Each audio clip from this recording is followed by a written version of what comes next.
to American Beer TV. We have a Stone episode for you today. Definitely. We're going to talk a little history, talk a little beer, talk a little industry, all that good stuff. Got some great beers. And we're going to taste some stuff. We're going to taste... we have to. And we're going to taste the first 4 flagship Stone beers, starting with Stone Pale Ale, Stone India Pale Ale, Arrogant Bastard, of course, the flagship, and their smoked porter. Now, we have them arranged like this because this isn't the order in which they were released.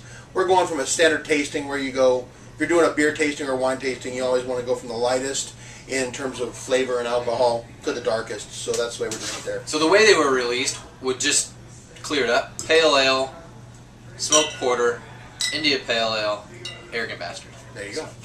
All starting in 1996 by Greg Cook and Steve Wagner, and their Mitch Steele was their brewer, still is. Yeah. And they started in 1996, wanted to create a craft beer company, and they certainly did. They pretty much, from my experience, when we talk about West Coast IPAs, I really think that Stone started that. There were a couple other people, especially down in San Diego and whatnot. There were a few other people doing IPAs, but really, pushing it to the level that general public, where made it more readily available, and people really almost branding that term West Coast. Exactly. And ironically, a lot of that style comes from Arrogant Bastard, which isn't even an IPA at all. At the time, no real style existed.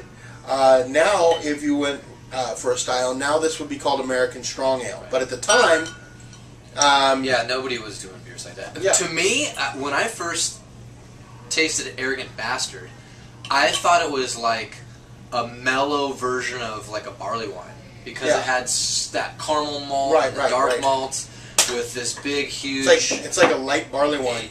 Yeah, but it's only 7-something%. The aromatics are coming. That IPA actually was really aromatic. I could smell that right off. So cool.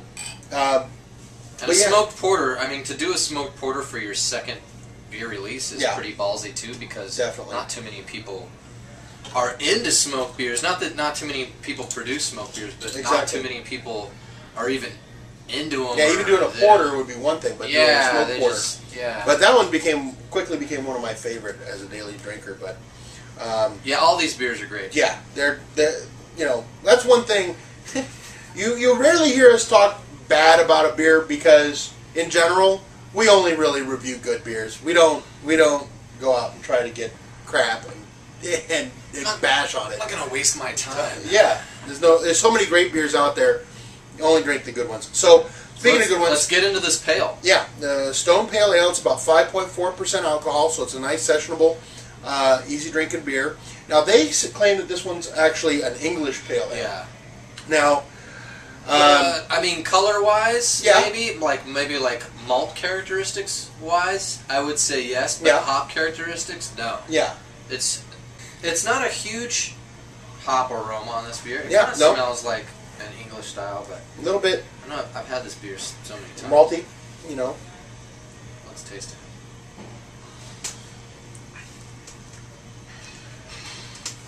Yeah. See, I would say that was too hoppy for a traditional English style pale ale. Exactly. If you try Samuel Smith's, Samuel Smith's, if I want to find the definitive style of any kind of English ale, I normally turn to Samuel Smith's because they're pretty spot on. And their IPA tastes like this. This is what their IPA tastes like, kind of, Yeah. Sammy Smith's and Fuller's. I kind of go by Fuller's a little bit too. They've been around forever.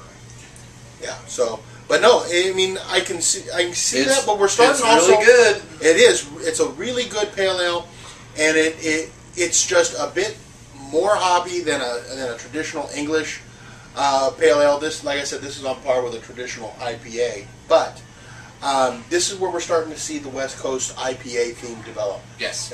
Starting to take English style beers and just going ludicrous with the hops with it. So that's the theme. And one thing that Stone did do with this beer that's I think they did a good job doing. They did, for being a pale ale, it does have a little bit more of an amber hue to it. So they did use a bit more of the caramel malts, a lot of the pale ales. And I think even at the time, in '96, when these beers were coming out, people were going extra pale. You know, they were really lightening up their pale ales, going really light malts, and getting a little, you know, more lagery. Not lagery, but I mean, but lager color. Yeah. And then, but that real more going towards like the hop characteristics, and getting away from the malt. Where Stone stepped in and said, they're really well-rounded, full-body beer. This is like a foundation of their company. So I think they set it up. And I was really impressed when I first found Stone. We'll get into that a little bit more with Arrogant Bastard, because that was one of my big introductions to American craft beer. You know, it's funny because there were so many yellow beers on the market. I wanted anything other than yellow. If it was yellow, I didn't want to drink it. I had a big thing when I first started drinking craft beer as a backlash against the lager. So it was good for me that most of their beers had a little color. They were differential. They weren't that really pale straw, you know, color. So that set them apart for me as a consumer as well. Well, I think the Stone IPA is the one that did it for me. Really? I really like Arrogant Bastard, but Stone IPA was a daily drinker for me for years. Man, that's really got a powerful aroma, and and it smells like weed. It does. Yeah, it really kind of does. Really, but it's still in a different style. Yeah, but it's still different style. It doesn't smell like dank hops. It smells like weed. I mean, it does.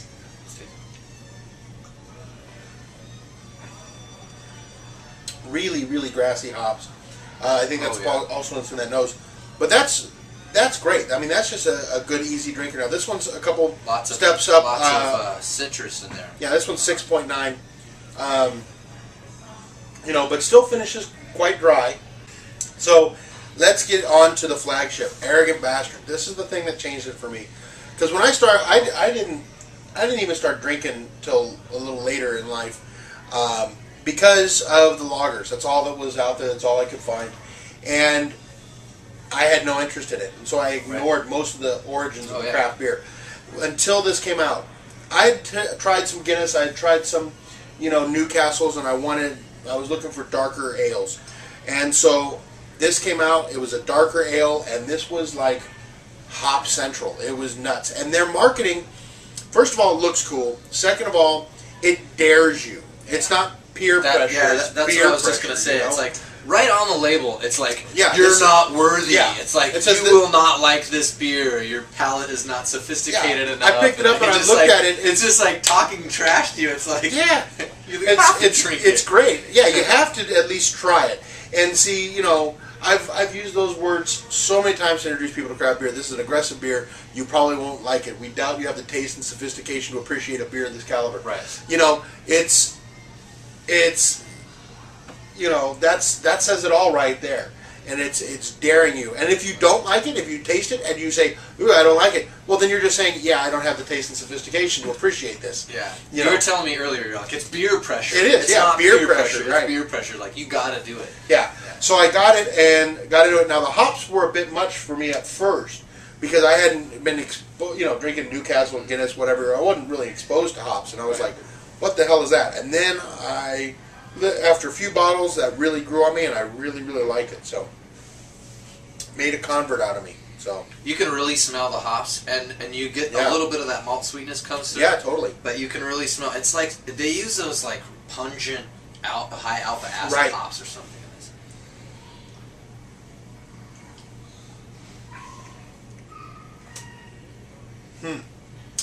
It's funny. The hops seem a bit subdued in the front compared to the IPA, but they kick in the back, the back of the palate. But it's got a lot of malt sweetness to it, and it's just, more flavor really is packed into this beer. Really balanced. It's balanced, but the flavor is dialed up more. Especially when this came out in the late '90s. When this came out, there wasn't any. Kick in the morning. Yeah. there wasn't any beer that had this much flavor.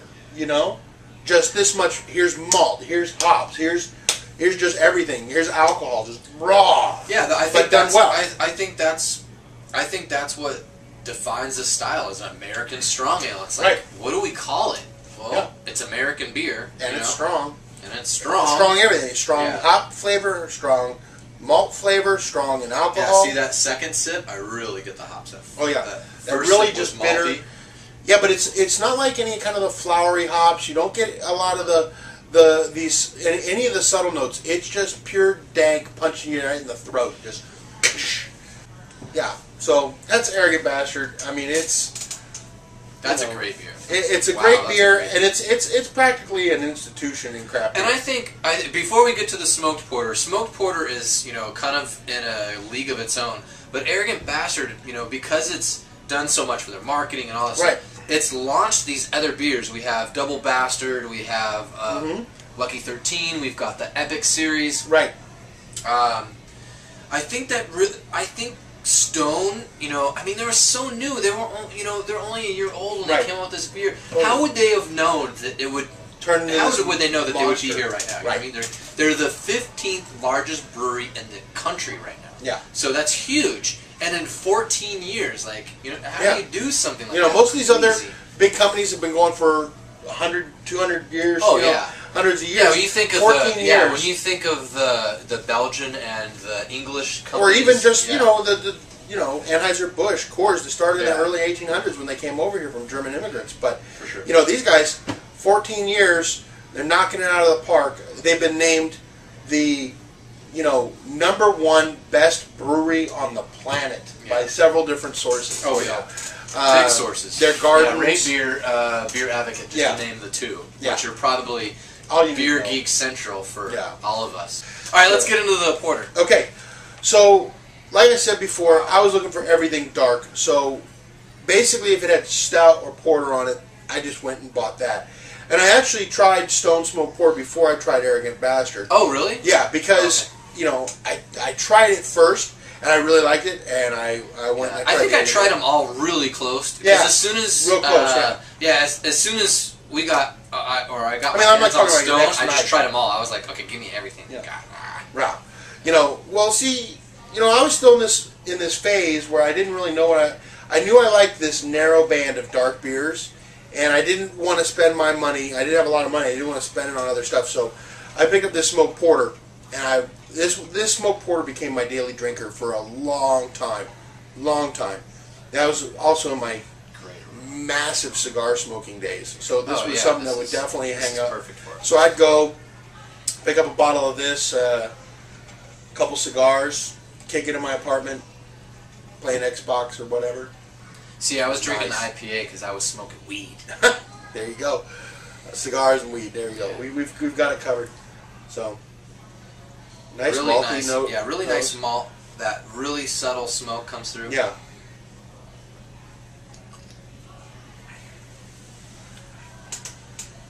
Now even as a porter, this is a unique porter because it's got hop bitterness. You don't get that in porters. It's got that smoky characteristic. It's dark, but not. It's not real thick. It's not real viscous. What is that? 5.9%. This is sessionable, and it's got lots of good flavor.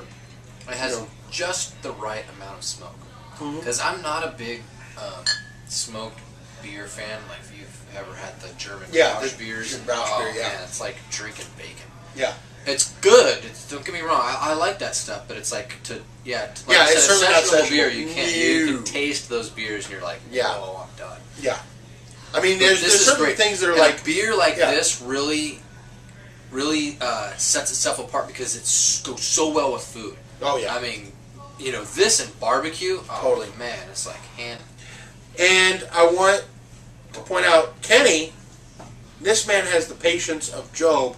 Look at this over here. We've got unopened Vertical Epic 4. Yeah, we're going to do these at a later date. Yeah. Vertical Epic 6. But we'll do it. For you. We make these sacrifices for you. I mean, you know, that's what we got to do. Well, all right, man. Cheers. Get out there and drink craft beer.